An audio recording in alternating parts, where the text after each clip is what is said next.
RCN. Le son de la différence.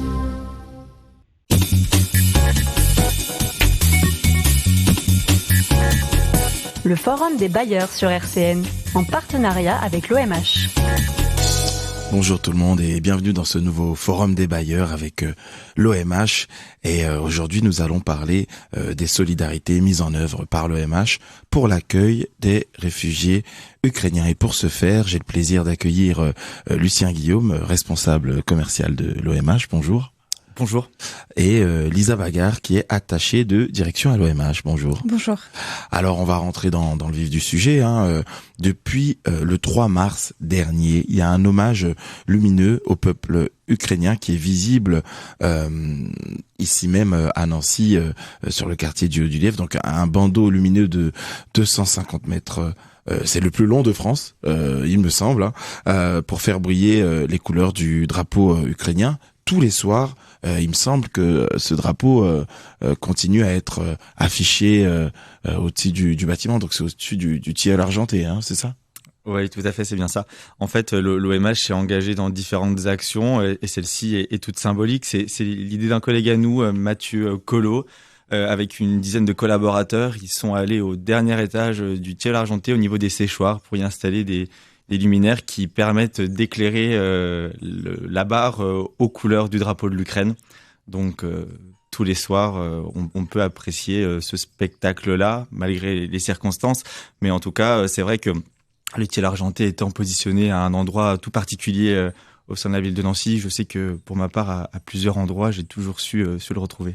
C'est vrai que stratégiquement, c'est une bonne initiative parce que il est à un point culminant quand même et donc visible de très loin ce drapeau-là. Alors, il y a plusieurs choses qui ont été mises en place par l'OMH. Tout d'abord, c'est parti d'une initiative quasi individuelle. Oh, oui, peut-être, mais en tout cas, le collectif a vite pris le dessus.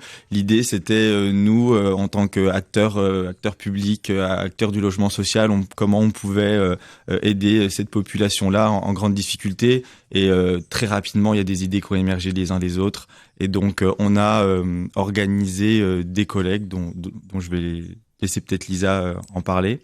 On va en parler de toute façon tout au long de cette émission, les collectes. Mais pour revenir à cette notion d'initiative, c'est vrai que ça a tout de suite été repris par le collectif. En quoi il était important pour l'OMH de se saisir d'une telle opération ? C'était important parce que, comme je le dis, on est un bailleur social, on loge notamment les plus défavorisés. Et puis l'idée, c'était comment on peut contribuer. On a rapidement en fait été interpellé par des associations, par les services de l'État sur des besoins, par les collectivités aussi qui se sont engagées dans des collectes. Donc nous, on a une équipe, on a 130 collaborateurs qui ont toujours envie de bien faire, hyper dynamique. Lisa, c'est un peu la chef d'orchestre de tout ça d'ailleurs, mais tout au long de l'année. Et du coup, on s'est dit, allez, on se lance le défi d'organiser des collectes, de mettre à disposition des logements, évidemment. Et puis pour le moment, ça suit son cours. Alors, qu'est-ce que vous collectez, par exemple ? Qu'est-ce que vous avez pu avoir lors de ces collectes ? Alors, tout d'abord, du coup, deux collectes organisées au sein de l'OMH, du coup, qui a été tout d'abord impulsée par Lucien. Et après, on a repris en charge la gestion avec une autre collègue, Delphine, pour vérifier tout d'abord l'état des dons, trier par catégorie, les recenser dans un inventaire et les stocker. Donc la première collecte nous a permis essentiellement de récolter des denrées alimentaires, mais aussi des produits d'hygiène, des vêtements, des chaussures et des couvertures. Donc Lucien ensuite a été déposé donc en mairie et dans différents points de collecte donc tous ces dons pour qu'ils puissent partir vers la Pologne au tout début. Et ensuite, la deuxième collecte a été le plus axée en fait sur du linge de maison, tout ce qui était draps, serviettes, mais aussi des jouets pour les enfants. Et on a aussi constitué des kits d'hygiène pour famille, donc avec tout le nécessaire, gel douche, brosse à dents, dentifrice, jusqu'au rasoir, la mousse à raser, etc. Mais également des kits de secours avec pansement, tout le nécessaire. Et on a ici récolté une machine à laver et une gazinière. Et donc, cette collecte, la deuxième, nous permet plus, en fait, en lien avec les associations, comme disait Lucien, de les dispatcher cette fois-ci pour les familles qu'on va reloger sur le parc de l'Office.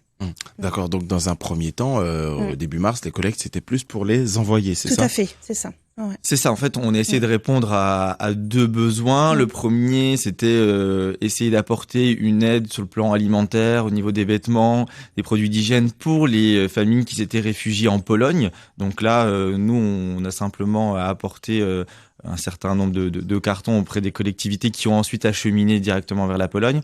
Et l'autre pan des collectes, c'était vraiment essayer de permettre à nos locataires de s'installer, enfin nos locataires, pardon, les réfugiés qui, par définition, ont vocation à devenir nos locataires, à s'installer dans de bonnes conditions, puisque il faut meubler les appartements, mais il faut aussi de la vaisselle, des draps, des objets du quotidien. Donc on a essayé de jouer là-dessus aussi. Alors donc ça c'est depuis mars, depuis le mois de mars. Et à ce moment-là, donc, quand vous avez lancé cet appel aux dons et commencé cette collecte, comment ont réagi les Nancéens? Comment se sont mobilisés vos locataires? Quelle réception ont-ils eu de cet appel? Alors du coup, là, les deux collectes ont été vraiment organisées qu'en interne au sein de l'Office avec les salariés de l'OMH. Voilà. D'accord. Donc là, pour l'instant, les collectes sont cantonnées aux salariés. Comment les salariés ont réagi alors? Très bien, et vraiment très bien, parce qu'on a vraiment eu beaucoup de collectes. Et la deuxième collecte qui va servir à meubler du coup les appartements est encore actif actuellement, et on reçoit encore beaucoup de dons, et ça fait vraiment plaisir à voir, quoi. Ouais. Donc jusqu'à présent, vos collègues continuent à se mobiliser. Et à tous les niveaux, vraiment tous les niveaux de tous les collègues. Et c'est vrai que en plus on n'est pas tous situés aux mêmes endroits. On travaille dans des bureaux différents, certains sur le plateau, d'autres au sein des quartiers, encore d'autres au siège de l'OMH. Et vraiment tout le monde s'est mobilisé. Bon, à vrai dire, on n'en doutait pas trop. C'est plutôt dans l'ADN de l'Office quand même, cette solidarité-là. Donc, en plus de ça, la première, on l'a fait en 48 heures. Parce que quand on a pris conscience que il y avait des collectes de possibles, les mairies avaient quand même des deadlines qui étaient très, très justes. Et en gros, ça a vraiment très bien fonctionné. Donc, l'idée, c'était plutôt de passer le message et après d'assurer la logistique. Mais sur l'approvisionnement, on n'était pas trop inquiets. Donc, vous parlez de deadline avec la mairie. Donc, ça veut dire que quand vous collectez, ensuite, il faut emmener tout ce que vous avez collecté à la mairie qui se charge d'envoyer en Pologne, ou comment ça se passe pour Ouais, c'est ça exactement. Et puis pour le coup, il y a plusieurs mairies sur la métropole qui ont organisé des collectes, et la générosité des uns et des autres, elle a été incroyable. Nous, à tel point que on est apporté nos dons sur le dernier jour de collecte, et on a dû faire 3 mairies pour pouvoir distribuer, pour pouvoir donner l'ensemble de ce qu'on avait collecté, tellement il y avait même des points de collecte qui étaient bookés, quoi. Il y avait vraiment plus de place. Ah oui, donc pour le stockage, il a fallu jouer d'ingéniosité, histoire de pouvoir. Donc tout allait au même endroit, mais c'est vrai qu'on a dû faire preuve un peu d'agilité pour que tout puisse être distribué.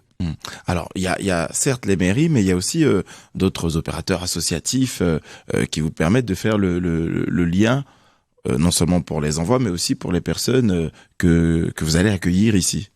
Oui, c'est ça. En fait, aujourd'hui, les Ukrainiens qui arrivent en France, donc dans un premier temps, elles sont orientées vers la préfecture pour régulariser notamment leur situation administrative. Et après, il y a plusieurs orientations possibles, soit vers des structures d'hébergement collectif, ou alors vers des familles d'accueil. Il y a quand même pas mal de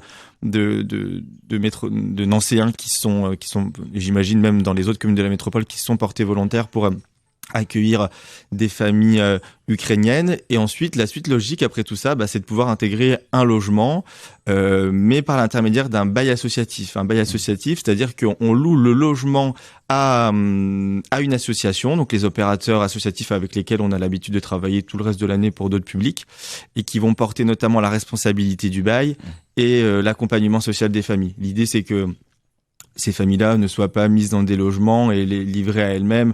On peut vite imaginer que quand on quitte son pays dans des conditions pareilles, qu'on maîtrise pas la langue française, l'accompagnement a toute son importance. Donc, ces opérateurs associatifs qui font un travail remarquable On On va les citer, de toute façon, ces opérateurs. On va les citer.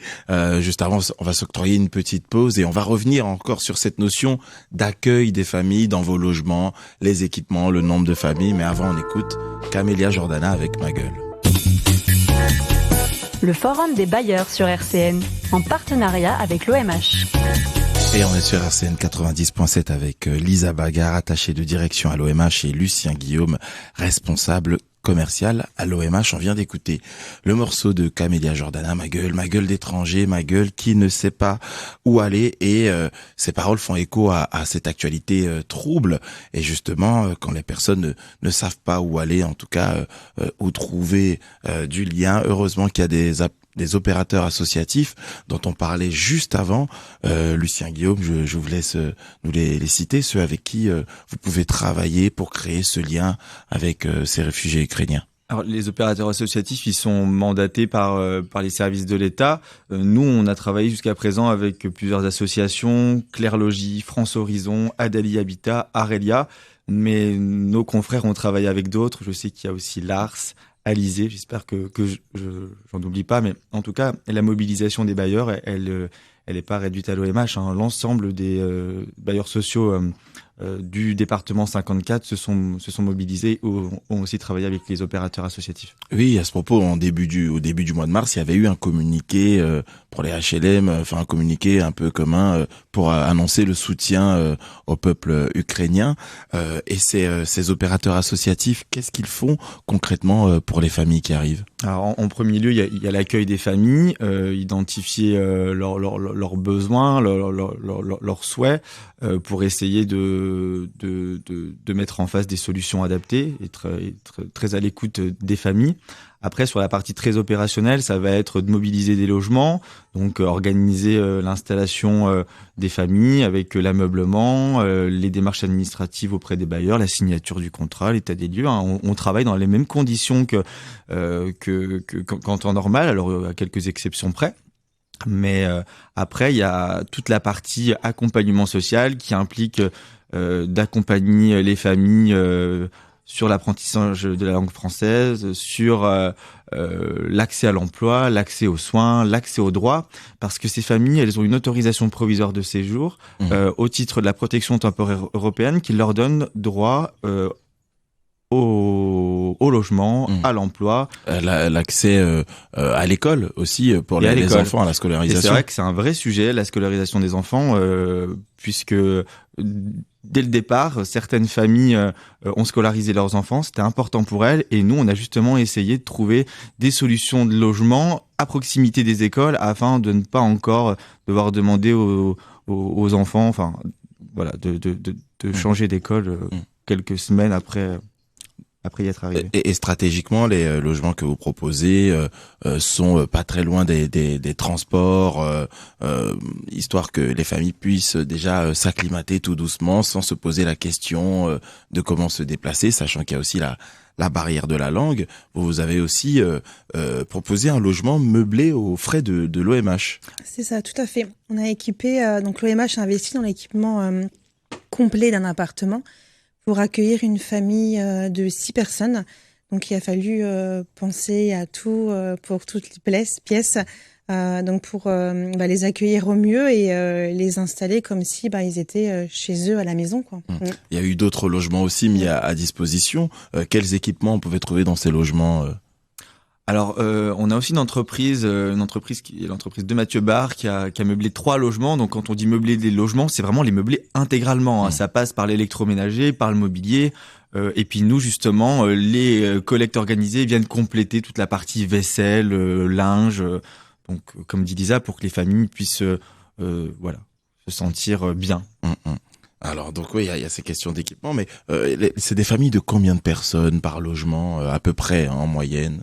Alors ça va dépendre des typologies de logement. En tout cas, sur les typologies, au départ, on nous avait plutôt demandé de capter des grandes typologies, donc T4, T5. Aujourd'hui, ça a un petit peu changé. On est en mesure de proposer toutes les typologies de logement sur l'ensemble du patrimoine de l'OMH, donc même parfois sur des communes autres que celles de Nancy. L'importance étant toujours de pouvoir être à proximité des transports en commun, des services publics pour faciliter les déplacements. Et Et ça, on a été en mesure de le faire jusqu'à présent. Donc vous êtes prêt à accueillir des petites familles comme des familles nombreuses. Exactement. Aujourd'hui. Là, au total, c'est une petite vingtaine de logements mobilisés. Ça va à peu près permettre à 50 personnes d'être mises à l'abri. Et puis, vraisemblablement, il n'est pas exclu qu'on soit encore sollicité, et on essaiera bien évidemment de répondre à la demande. Mais oui, tout profil, toute composition familiale. On a même parfois plusieurs générations au sein d'un même logement, où on avait la grand-mère qui voulait rester avec les enfants et les petits-enfants. Donc ouais, on a un peu tous les profils. Alors cette solidarité, on va essayer de lui rendre hommage en chanson avec le morceau de M qui porte le titre Solidarité. Le Forum des bailleurs sur RCN, en partenariat avec l'OMH. Et on est sur RCN 90.7 avec Lisa Bagar, attachée de direction à l'OMH, et Lucien Guillaume, responsable commercial à l'OMH. On vient d'écouter le morceau de M, entre autres, qui s'appelle Solidarité. Cette solidarité dont l'OMH fait preuve depuis le début de la crise, avec ces familles accueillies. D'ailleurs, combien de familles vous avez pu accueillir jusqu'à présent ? Alors jusqu'à présent, on a accueilli 8 familles. On a d'autres entrées qui devraient avoir lieu entre la fin de cette semaine et la fin de la semaine prochaine. Et combien de familles vous êtes en capacité d'accueillir encore dans l'idéal ? Alors c'est toujours un peu difficile parce qu'il y a quand même pas mal d'inconnus sur les flux.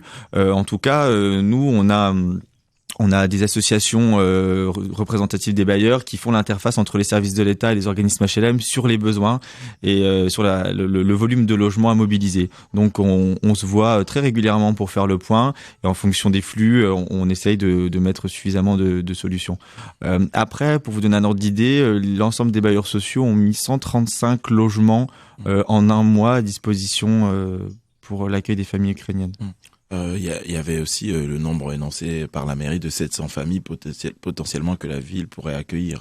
Donc, alors c'est une autre forme d'hébergement, effectivement, des familles qui sont prêtes à accueillir au sein de leur foyer des Ukrainiens, oui, tout à fait. Donc vous, en interne à l'OMH, la collecte, elle se poursuit. Tout à fait, elle se poursuit. Ouais. Elle se poursuit, elle évoluera peut-être encore. Au départ, en fait, on se rend compte que nous, quand je vous parlais d'inconnus, il y a plein de choses qu'on ne sait pas, donc on s'adapte sans cesse sur... moi, je dis toujours aux opérateurs, dites-nous ce dont vous avez besoin, et puis nous, dans la mesure du possible, on essaiera de trouver des solutions. Donc... Et quel type de matériaux vous récoltez le plus en général ? Est-ce que c'est plus des denrées alimentaires, ou est-ce que vos collègues vous apportent plus de matériel, de literie Ça a été un panel vraiment de tout. Et c'est vrai que les denrées alimentaires ont vraiment bien fonctionné au tout début avec les produits d'hygiène. Mais maintenant, avec la collecte qu'on se sert pour reloger donc les familles sur notre patrimoine, c'est vraiment un panel de tout. Donc c'est vrai que pour l'instant, ça se goupille vraiment bien, où on peut vraiment apporter toutes sortes de choses, toutes sortes d'équipements aux familles. Ouais. C'est vrai que pour les denrées alimentaires, la difficulté, c'est qu'il faut que ce soit des produits non périssables. Donc ça restreint peut-être un peu le champ pour vos collaborateurs. Mais on vérifie tout, de toute façon, dans tous les cas, avant de stocker et de répartir par catégorie et de les mettre dans l'inventaire. Du coup, on vérifierait vraiment tout, les dates de péremption, l'état des jouets, ou même la propreté des draps. On veut que ce soit propre, lavé, nettoyé, et que les familles puissent récolter des choses correctes quand même, quoi. Mais c'est vrai qu'on pense toujours aux denrées alimentaires, mais la première collecte, je trouvais qu'elle était assez surprenant, et vraiment la bonne surprise, c'est que nous, je crois qu'on a un peu de tout dans notre organisme en termes de composition familiale, des collaborateurs avec des grands enfants, d'autres avec des petits enfants. Donc on a eu tout. On a vraiment eu des vêtements. On a eu aussi pas mal de protection hygiénique. C'est vrai qu'on n'y pense pas souvent, et on a vu que ça avait plutôt bien pris de ce côté-là. Hormis, on pense souvent au paquet de pâtes et bien sûr. Et à la boîte de conserve, et en fait on a eu plein de bonnes surprises vraiment sur des objets, sur des besoins du quotidien qui sont importants. Alors pour terminer cette émission, est-ce qu'il y a d'autres initiatives à venir, ou quelles évolutions vous voyez du côté de l'OMH pour continuer cette œuvre de solidarité ?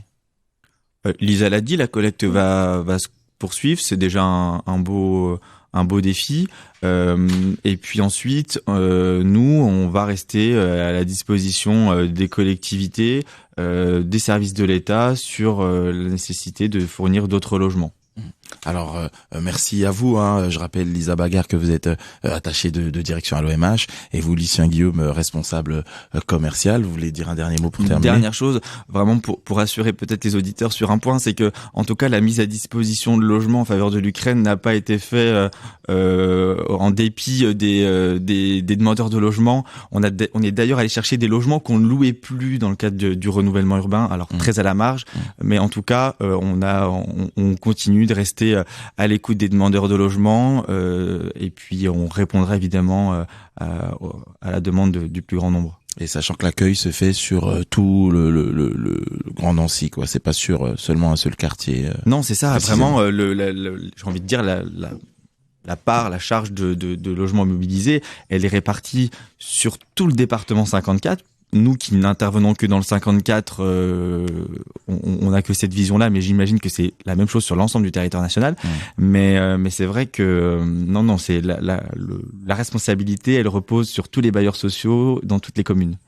Très bien, merci beaucoup Lucien Guillaume, merci à vous Lisa Bagard, et quoi de mieux pour accueillir quelqu'un que de lui dire « Bienvenue chez moi », c'est le titre du morceau de Stromae. RCN, www.rcn-radio.org